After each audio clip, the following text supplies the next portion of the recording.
a rainha Elizabeth II, a nossa reptiliana favorita, deixou uma carta secreta que só poderá ser aberta depois do ano de 2085.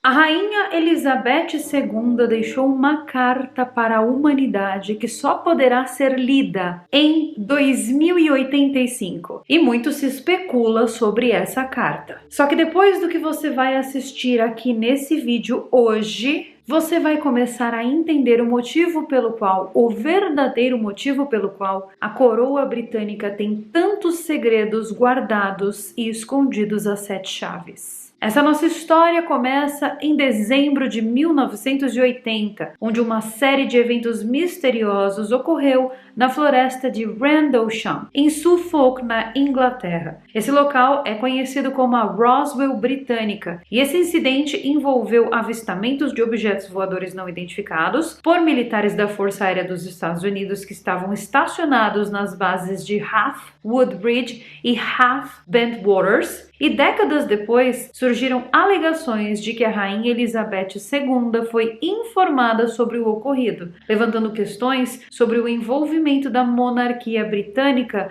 nesses assuntos extraterrestres. Esse caso ficou conhecido como o Incidente da Floresta de Rendlesham, e ele começa na madrugada de 26 de dezembro de 1980, quando militares da Força Aérea Norte-Americana relatam luzes estranhas na floresta próxima à base de Woodbridge. O sargento Jim Pennison e o aviador John Burroughs foram investigar e encontraram um objeto metálico triangular com luzes vermelhas e azuis pulsantes. Pennison afirmou ter tocado o objeto e recebido, na exata hora que tocou, uma sequência imensa de códigos binários. Esses códigos, segundo ele, foram instalados em sua mente. E eles depois foram decodificados como coordenadas de GPS, apontando para locais misteriosos ao redor do planeta. Nos dias seguintes, mais avistamentos ocorreram, incluindo relatos do coronel Charles Holt, que gravou em uma fita cassete suas observações de luzes se movendo pelo céu e feixes de luz sendo emitidos para o solo. Marcas no solo e níveis elevados de radiação foram encontrados nesses locais onde o sargento relatou ter visto essas luzes. E essa nossa história não para por aí, porque em 1983, a então primeira-ministra Margaret Thatcher teria informado a rainha Elizabeth II sobre o incidente após manchetes como OVNI aterrissa em Suffolk ganharem destaque na mídia. Segundo relatos, Margaret Thatcher teria dito à rainha que a verdade sobre o ocorrido era tão extraordinária que não poderia ter sido revelada para o público. A jornalista e ufóloga Georgina Bruni investigou o caso e, em conversa com Margaret Thatcher, recebeu a seguinte resposta: "Você deve ter os fatos certos e não pode contar ao povo." A ufóloga Bruni acreditava que os eventos em Rendlesham eram tão bizarros que jamais seriam divulgados oficialmente. O príncipe Philip, que hoje é o atual rei da Inglaterra, na época consorte da rainha, demonstrou interesse pelo fenômeno OVNI, e ele leu livros como The Holt Perspective, coautorados pelo coronel Charles Holt, o ex-policial John Hanson, que investigou o incidente e enviou cópias de seus livros sobre Rendlesham à rainha e ao príncipe Philip. Depois,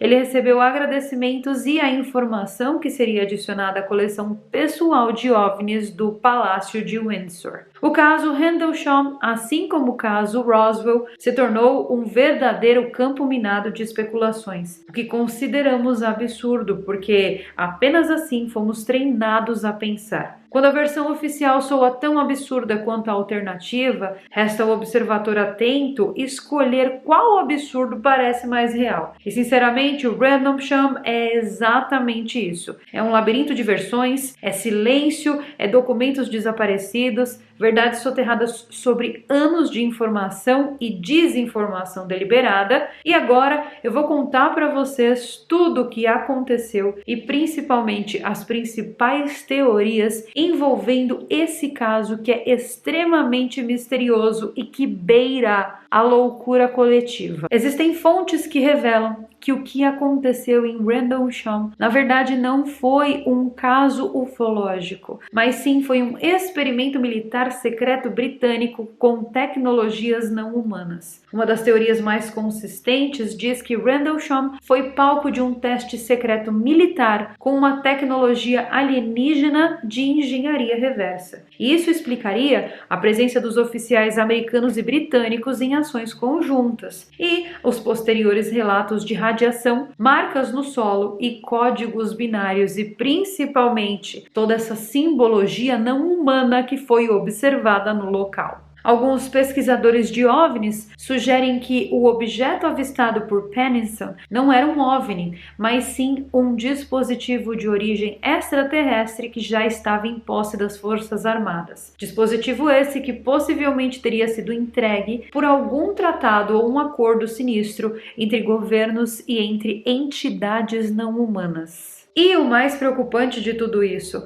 os códigos binários que apontavam para locais místicos como High Brasil ou a Antártica podem ser coordenadas de portais interdimensionais ou pontos onde essas tecnologias poderiam ser ativadas ou recuperadas. Mas essa não é a única teoria, porque nós temos uma segunda teoria. E essa teoria aponta para uma experiência psicoespacial, onde existe controle mental e realidade sintética. Nós temos uma versão mais psicológica desses fatos, e ela fala de uma experiência de indução de realidade ou um experimento de controle mental conduzido com tecnologias de pulsos eletromagnéticos que foram usados para simular uma experiência alienígena dentro da mente desses soldados que presenciaram esse caso bizarro. Isso explicaria episódios de perda de tempo, que é um missing time conhecido, os sonhos repetitivos, os códigos binários aparecendo na mente de milhares mesmo anos depois e os sintomas de estresse pós-traumático em todos os envolvidos. Nesse cenário,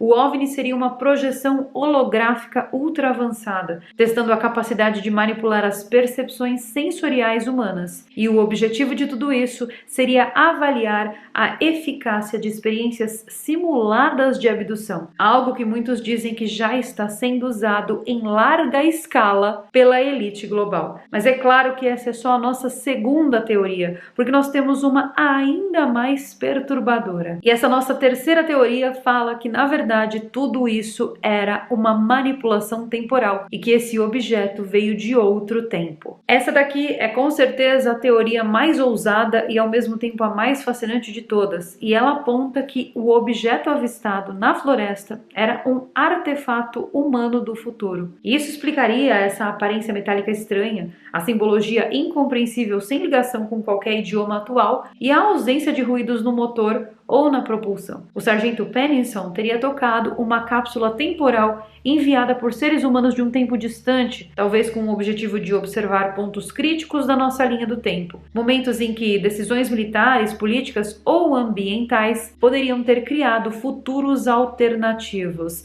em uma situação bem parecida com a série da Marvel. A ideia dos códigos binários e das coordenadas que foram transferidas para as mentes dos militares seria então um aviso codificado, como se um grupo do futuro estivesse tentando corrigir o curso da história sem interferir diretamente. Então qualquer semelhança com a série do Loki dentro dessa teoria é mera coincidência. Essa hipótese é inclusive sustentada por declarações de alguns envolvidos que não acreditam que aquilo fosse extraterrestre, mas sim extratemporal. A nossa quarta teoria fala sobre a presença de entidades interdimensionais e véus entre as dimensões que podem ser rasgados facilmente. E existe uma linha de pensamento, uma espécie de uma teoria para tentar explicar o que realmente aconteceu em Rendlesham, que fala que isso não foi um contato extraterrestre no sentido clássico, mas sim um evento de cruzamento entre as realidades. O local da floresta, segundo especialistas esotéricos, coincide com um ponto de interseção das linhas de lei, que são caminhos energéticos do planeta Terra. E esses pontos são tradicionalmente associados associados a aparições, a rituais antigos e a fenômenos inexplicáveis. E eu já estive em uma linha de lei muito famosa do planeta Terra, que é a linha de lei de St. Michael. Eu fui do começo ao fim nessa linha de lei e eu posso lhes garantir que essa história de fenômenos sobrenaturais relacionados com linhas de lei tem total verdade por trás. E há um vídeo aqui no canal onde eu conto essa história da linha de lei de St. Michael e a minha experiência sobrenatural por lá. Se você ainda não assistiu,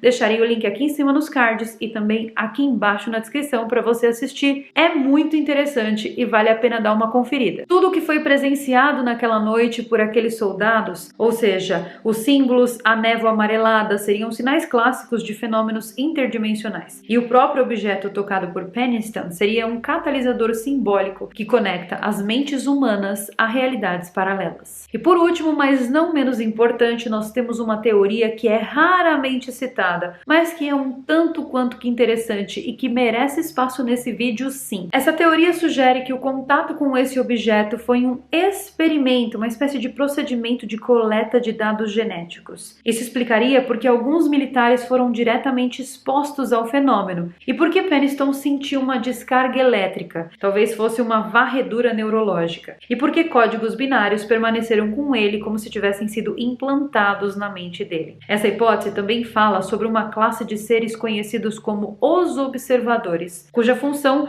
não é intervir, mas sim monitorar a nossa evolução biológica e cognitiva ao longo dos séculos. A floresta, então, nesse sentido, seria um laboratório temporário, um experimento cuidadosamente encenado para analisar as nossas reações diante do inexplicável. Curiosamente, a rainha Elizabeth II, a nossa reptiliana favorita, deixou uma carta secreta que só poderá ser aberta depois do ano de 2085. Então nós nunca saberemos o conteúdo dessa carta. E vocês sabiam que no meu livro Conspiração nós temos uma página exclusiva dedicada à nossa reptiliana favorita? Sim, a ela, a rainha Elizabeth II. Pois é, meu povo, quem quiser adquirir o meu livro de colorir, o link está aqui embaixo na descrição. O livro é vendido pela Amazon, então ele é entregue no mundo inteiro e tem assim, ó, a versão em português e tem também a versão em inglês, onde o livro chama Conspiracy. Aqui dentro tem ilustrações totalmente relacionadas com os temas e os conteúdos do canal,